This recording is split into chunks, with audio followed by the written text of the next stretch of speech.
Good morning to all my students. We are going to start a new chapter, that is the chapter number 3 of class 11. The name of the chapter is Private, Public and Global Enterprises. So before we start the meaning of public, private and global enterprises, we should know the role of private and public enterprises in economy like India. Right. Role of private sector versus public sector since independence. Just after the independence, the economic condition of India was very pathetic. Right. Economic policy जो government ने बहुत सारी जो enterprises थी, बहुत सारी ऐसी industries थी, उनको नेशनलाइज किया गया। नेशनलाइज करने का मतलब है कि गवर्नमेंट सेक्टर का रोल जो था वो बहुत मेजर था। वो सिर्फ गवर्नमेंट सेक्टर ही जो थी, बहुत सारी ऐसी कंपनीज थी जिसको नेशनलाइज किया गया, यानी गवर्नमेंट ही उसमें काम कर सकती थी।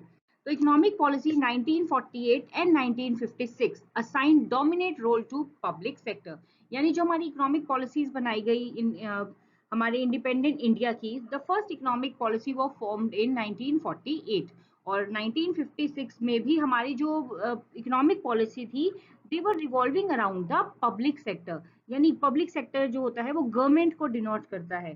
तो गवर्नमेंट को जो ज्यादातर इंडस्ट्रीज थी, ज्यादातर जो हमारी जितनी भी कंपनी थी, जो मेजर रोल था जिनका, वो गवर्नमेंट सेक्टर को दिया गया, यानी government sector was more active in production sector.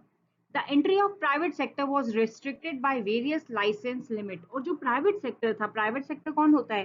Private sector actually are the individuals और the group of private sector, जैसे हम लोग हैं common people, like we are the people of society, we make the private sector. तो the entry of private sector was restricted by various license limits, यानी कि अगर private sector के लोगों को कोई काम करना होता था तो उसके लिए बहुत सारी रिस्ट्रिक्शंस थी। उसके लिए हमें लाइसेंस लेना पड़ता था, बहुत सारी रिस्ट्रिक्शंस लगाई गई गवर्नमेंट की तरफ से। ज्यादातर जो प्रोडक्शन वर्क था वो गवर्नमेंट करती थी। But the objective of economic development could not be achieve. But जब पब्लिक सेक्टर का रोल बहुत मेजर था, पब्लिक सेक्टर प्रोडक्शन कर रही थी, तो उस समय हमारी इकोनॉमी बहुत सारी प्रॉब्लम्स फेस कर रही थी। जैसे पब्लिक सेक्टर उतना एफिशिएंट नहीं होता जितना कि प्राइवेट सेक्टर। तो यहाँ लैक ऑफ डायरेक्ट मोटिवेशन होता है, ओवर या अंडर स्टॉफिंग हो गया, बहुत सारी प्रॉब्लम्स आ रही थी, जिसकी वजह से हमारे जो गवर्नमेंट सेक्टर था वो बैलेंस नहीं कर पा रहा था इकोनॉमिक डेवलपमेंट को। इसीलिए in 1991 the government of India adopted the policy of liberalisation and globalisation. तब गवर्नमेंट को रियलाइज हुआ कि public sector alone cannot lead to the part of economic development. Public sector alone जो है वो सक्सेस के पाथ को अचीव नहीं कर सकता। इसीलिए प्राइवेट सेक्टर को मोटिवेट किया गया। 1991 में जो गवर्नमेंट पॉलिसी बनाई गई, इकोनॉमिक पॉलिसी बनाई गई, उसमें प्राइवेट सेक्टर को फ्रीडम दी गई ताकि वो लोग भी प्रोडक्शन में इन्वॉल्व हों और वो लोग भी इंडिया का इंफ्रा बिल्ड करने में हेल्प करें। उस समय गवर्नमेंट ने जो पॉलिसी अडॉप्ट की वो थी लिबरलाइजेशन एंड ग्लोबलाइजेशन। लिबरलाइजेशन जो वर्ड है उसका मीनिंग होता है freedom, freedom from licensing. And globalisation का मतलब होता है relating the economy with rest of the world, यानी बाकी के देशों के साथ जब हम मिलकर बिजनेस करते हैं, इसे बोला जाता है ग्लोबलाइजेशन। तो 1991 में गवर्नमेंट जो थी इंडिया की, उसने प्राइवेट सेक्टर की इंपॉर्टेंस को समझा, उसके रोल को बढ़ाने के लिए लाइसेंस पॉलिसीज जो थी उसको बहुत कम कर दिया, रिस्ट्रिक्शंस को कम कर दिया, ताकि प्राइवेट सेक्टर के रोल को हम बढ़ा सकें। The role of private sector was enhanced by removing license from many sectors। बहुत सारी ऐसी इंडस्ट्रीज थी ऐसी जिसका पहले प्राइवेट सेक्टर जिसमें काम नहीं कर सकती थी, क्योंकि उन्हें लाइसेंस लेना पड़ता था। फिर जो हमारी गवर्नमेंट ऑफ इंडिया थी 1991 में, उन्होंने वो लाइसेंसिंग पॉलिसी को हटा दिया, यानी बहुत सारी रिस्ट्रिक्शन हटा दी ताकि प्राइवेट सेक्टर भी प्रोडक्शन कर सके। तो ये था हमारा जो इकोनॉमिक पॉलिसी का रिव्यू, जहां पहले पब्लिक सेक्टर को इंपॉर्टेंस दी गई, बाद में उसे रिप्लेस कर दिया गया प्राइवेट सेक्टर से। हमारी जो types of public sector I have already told you denote the government sector, ये गवर्नमेंट इंटरप्राइजेस को शो करता है। पिछले चैप्टर में हमने प्राइवेट सेक्टर की फॉर्म्स को पढ़ा कि सोल प्रोप्राइटर, पार्टनरशिप। ऐसे ही गवर्नमेंट सेक्टर या पब्लिक सेक्टर की जो वो फर्म्स या इंटरप्राइजेस होती हैं, उन्हें भी हमने 3 पार्ट्स में डिवाइड किया है। First is departmental undertaking, second is statutory or public corporation, and the third is government company। Department undertaking. In this session, we will talk about department undertaking in details. पूरा हम इसी department undertaking, इसके feature, merit, demerits की बात करेंगे. तो पहले हम बात करते हैं what are department undertaking. होती क्या है department undertaking? Department undertaking basically are those enterprises which are run and controlled fully by the government sector. पूरा का पूरा 100% कंट्रोल गवर्नमेंट सेक्टर का होता है इसमें. These are considered as one of the department of government. ये government के ही department की तरह कंसीडर की जाती है. और जो भी इसका फाइनेंस है, जो भी इसकी इनकम है, वो सब गवर्नमेंट डिपार्टमेंट से आता है. It is fully run and control by the government sector. For example railway. अगर हम इंडिया में रेलवे की बात करें तो railway is example of department undertaking. ये डायरेक्टली गवर्नमेंट के, सेंट्रल गवर्नमेंट के कंट्रोल में आती है. सेंट्रल गवर्नमेंट ही इनको फाइनेंस करती है और जो भी इनकम या रेवेन्यू ये कमाते हैं वो सब गवर्नमेंट ट्रेजरी में ऐड हो जाता है. एक्चुअली अगर हम बात करें अपने प्राइम मिनिस्टर की, तो he is a supreme authority. उनके पास पावर्स हैं, but he himself can not handle all and every each and every department. वो हर चीज को खुद नहीं कर सकते. इसीलिए उन्होंने अपने नीचे एक मिनिस्ट्री जो है अपॉइंट की. उस मिनिस्ट्री में कुछ हमारे जो है लीडर्स हैं. और जैसे मान लीजिए रेलवे है, तो रेलवे के लिए एक मिनिस्टर को इंचार्ज बनाया गया. रेलवे मिनिस्टर जिसे बोला जाता है. अब रेलवे के जितने भी डिसीजंस हैं या रेलवे के जितने भी टेक केयर है, वो सारे उसी मिनिस्टर के अंडर किए जाएंगे. जैसे ब्रॉडकास्टिंग मिनिस्टर है, एजुकेशन मिनिस्टर है, तो इनके अंडर हम एक जो है डिपार्टमेंट हैंडओवर किया जाता है. अब ये जो डिपार्टमेंटल हेड हैं, ये कंट्रोल करते हैं उस पर्टिकुलर डिपार्टमेंट को. इंडियन रेलवे, पोस्ट, डिफेंस, ये सारे उसके एग्जाम्पल हैं. तो सम अप हम ये कह सकते हैं कि department undertaking basically are those undertaking which are run and controlled by the government sector fully. पूरा का पूरा गवर्नमेंट कंट्रोल होता है. They do not have any separate legal entity. They are consider as a part of government. ये government का ही हिस्सा है, ये गवर्नमेंट का ही एक डिपार्टमेंट है, इसीलिए गवर्नमेंट से अलग इन्हें ट्रीट नहीं किया जाता. अब हम इसके बाद So now we talk about department undertaking in detail. We have already done the meaning. Department undertaking वो undertaking होती हैं जो गवर्नमेंट का ही एक डिपार्टमेंट, एक पार्ट माना जाता है. They do not have separate legal entity. तो अब हम इनके डिटेल में फीचर्स की बात करते हैं. The first feature is it is run by the Ministry of Central and State Government. हमारी जो डिपार्टमेंट अंडरटेकिंग होती है, ये मिनिस्ट्री जो हेड होता है, कोई मिनिस्टर, किसी मिनिस्टर को हेड बना दिया जाता है. जैसे रेलवे है, तो रेलवे मिनिस्टर जो है वो इंचार्ज होते हैं, who take care of all the running and all operations of their particular department. Next is it is a part of government, not a separate entity.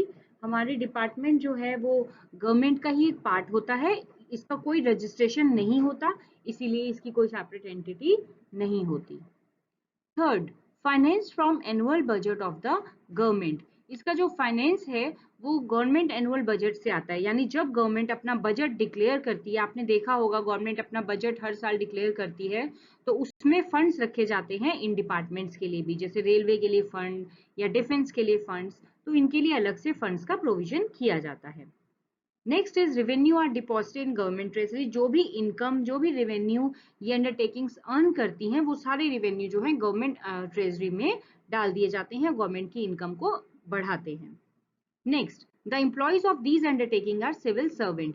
यानी इस ऑर्गेनाइजेशन के, इस अंडरटेकिंग के जितने भी एम्प्लॉयज हैं वो सिविल सर्वेंट्स माने जाते हैं, गवर्नमेंट एम्प्लॉयज माने जाते हैं.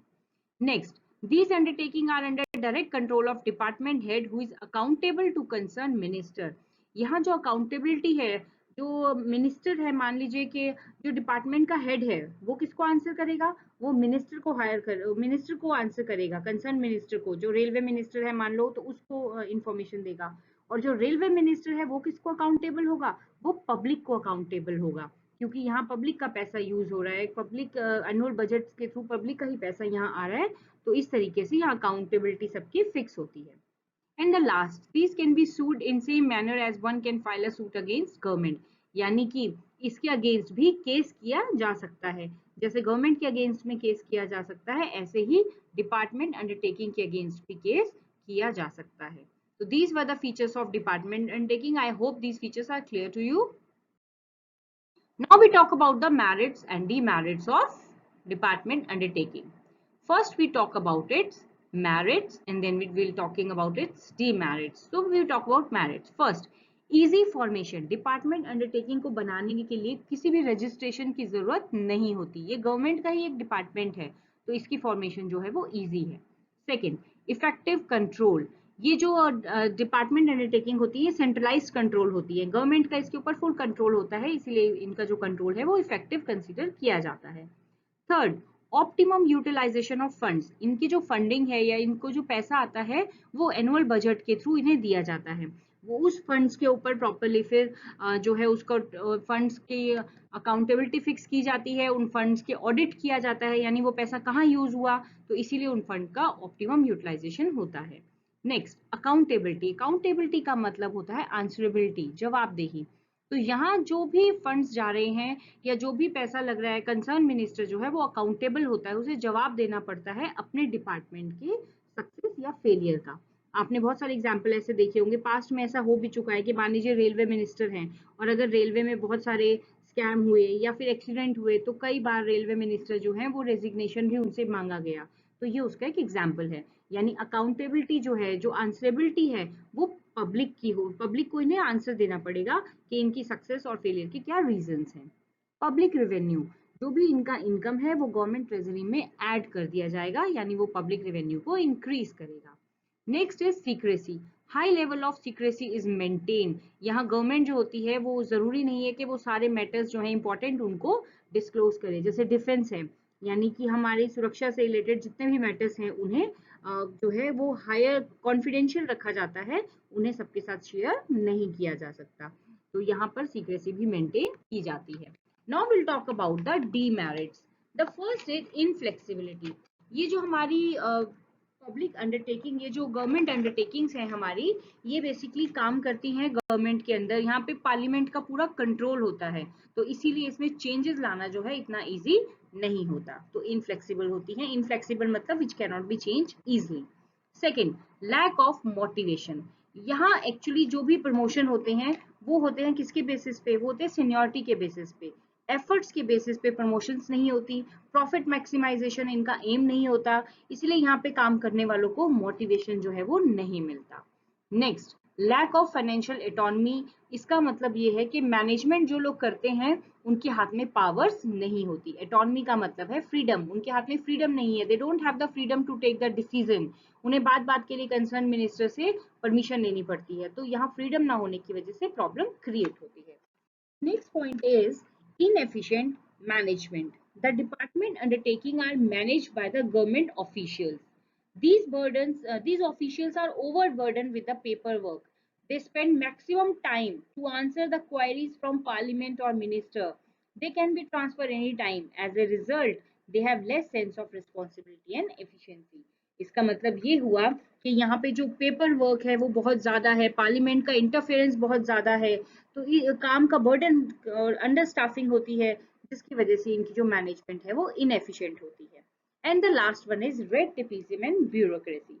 रेड टेपिज्म का मतलब होता है, हिंदी में इसे बोलते हैं लाल फीताशाही, यानी काम बहुत ज्यादा पेंडेंसी रहती है, काम पेंडिंग हो गया उसको फाइल में बंद करके रख दिया, ओवर बर्डन होने की वजह से यहाँ रेड टेपिज्म की जो प्रॉब्लम है वो बहुत ज्यादा होती है, पेपर वर्क बहुत ज्यादा होता है, राइट। तो ये प्रॉब्लम्स यहाँ पर जो आती है, इसकी ग्रोथ में जो है ये प्रॉब्लम्स बहुत आती है। तो these are the merits and demerits of department undertaking. I hope this point is clear to you. Thank you so much for watching my video. See you in my next video. Till then, bye bye.